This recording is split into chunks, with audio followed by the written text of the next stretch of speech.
Autrefois, le nouvel an au Japon était basé sur le calendrier chinois. Mais depuis la fin de l'ère Meiji, au début des années 1870, le Japon se base sur le calendrier grégorien et fête donc la nouvelle année le 1er janvier comme nous. Il y a énormément de traditions liées à cette période de fin et de début d'année, que cela soit en cuisine, en culture, en divertissement, etc. Mais la plus connue reste naturellement la visite au temple. En effet, il est coutume le 1er janvier et souvent dès minuit de se rendre au sanctuaire shinto ou au temple bouddhiste le plus proche, pour le Hatsumode, littéralement la première visite au temple. Si par hasard vous comptiez aller au temple plus tard et vous reposer tranquillement à minuit, vous pouvez oublier cette idée, car de nombreux temples font sonner une cloche géante 108 fois. Ce nombre symbolise les 108 tentations terriennes enseignées dans le bouddhisme. En faisant cela, on se libère des péchés avant de commencer la nouvelle année. Certains temples permettent même aux visiteurs de sonner la cloche eux-mêmes, après le rituel, afin d'apporter bonne fortune. Si vous n'avez pas pu sonner la cloche, ne désespérez pas, car beaucoup de traditions permettent d'apporter dans votre vie de la bonne fortune et de la chance, notamment le célèbre tirage au sort d'Omikuji, très populaire en cette période de l'année. Les Omikuji sont des petites bandes de papier sur lesquelles sont décrites diverses prédictions.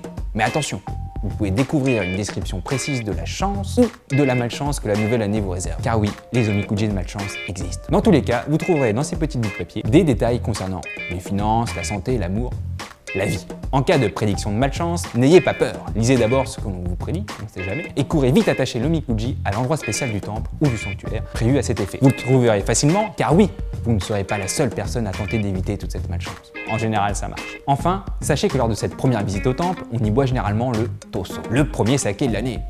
Bim, dès 9 h du matin, ce qui explique peut-être pourquoi le 1er janvier est férié au Japon. Non, en vrai, ce petit saké n'est pas très alcoolisé et est préparé avec des herbes médicinales censées garantir bonne santé pour l'année à venir. Pour conclure, bien que le calendrier japonais respecte le calendrier grégorien, chaque nouvelle année est associée à l'horoscope chinois.